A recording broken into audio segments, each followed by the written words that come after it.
Warm Easter greetings to all Nama fans across the world, more especially those in Africa.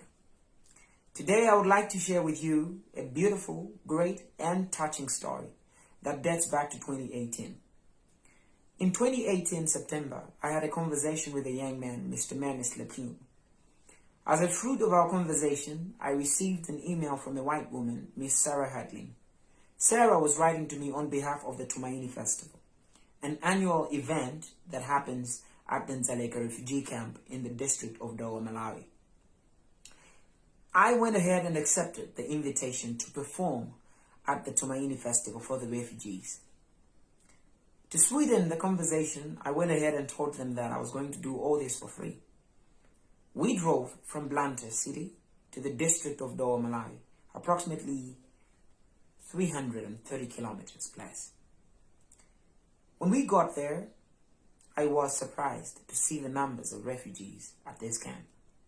Not just in hundreds, thousands and more. During my performance, looking at the barrier that separates the stage from the audience, there was a little boy who stood there looking at me with a face that could tell that the young man was very happy, as well as probably surprised that I had made it to the refugee camp.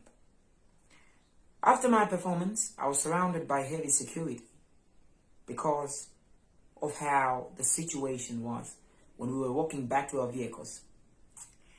Fast forward, the young man was still following us to our cars as he was screaming my name on top of his little voice.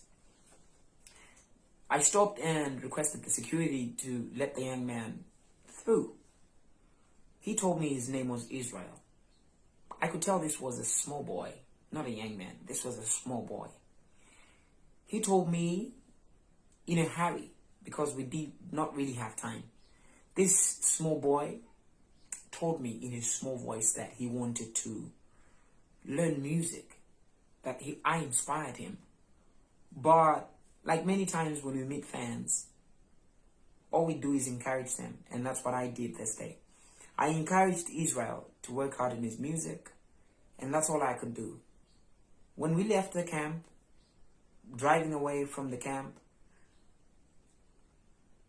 Israel was still on my mind because he was a small boy, and this was a refugee camp. And looking at how he was looking, or how a lot of these people look, you could tell this is not a happy place to be at. Probably he wishes he was outside the camp, pursuing music or learning more about music.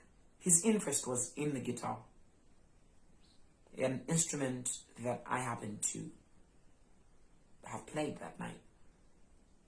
Fast forward 2019, I received a call from the camp, and the man said, "There's a young man who wants to talk to you. Please hold for Israel." I did talk to Israel, and not much, but he was telling me of his interest in guitars and music. I'll tell you that I felt like there was nothing I would do other than just encourage him more and more, of which I did. And now that they had found my number, they kept calling most of the times until I had changed my number. Not because of them, but because of other reasons. I ended up changing my lines in 2019 December. Fast forward, my drummer from the band visited the camp again with his church group on a charity work, and he met Israel. But this time, Israel had grown a little more, and he had found a guitar and started learning and practicing my songs. Israel was so determined that when the drummer showed me the video of Israel playing the guitar, playing the Mapulani song, he was not just playing as a standard guitar player. Israel was playing as a guitar wizard. He was very good at it. It shocked me. But for whatever reason, I did not look for Israel, but only wished him the best in my heart, that God help him through the camp, through the hard life that he lives in the camp. Now, this year, 2021, I remembered about Israel. And probably he gave up looking for me. He gave up beyond just getting inspired. I found Israel on Facebook. And Israel is not just playing the guitar. Now he is teaching all the other kids in the camp more about guitars. He is such a genius that he can actually teach me about guitars. And I saw Israel on Facebook in someone's post that said, this young man is teaching kids in the refugee camp how to play guitars. And all he needs is another guitar because he does not have guitars. He only has one, which is not in a very good condition. So when I saw this video, I asked myself a question. Will I keep on hearing about Israel, this kid? I went ahead and looked for Israel on Instagram, and lucky enough, I found his account. I wrote to him, and Israel responded. He was so happy. He sent me his number, and I told him I was going to call. 3 days passed by. I did not call him, and he went ahead to write to me. He said, Dr. Namadingo, will you please talk to me? And I told him, easy. And today, this morning, I woke up with Israel on my mind that I should help him.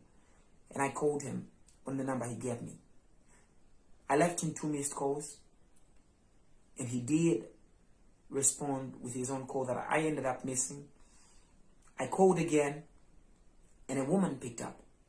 She did not know who I am or who I was. And I told her that I was looking for Israel. We had difficulties in conversating because she does not understand Chichewa or English. And she kept repeating unasema, unasema, of which I could tell that was Swahili.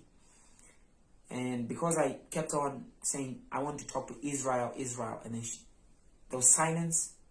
And then Israel got the phone. That was his mother.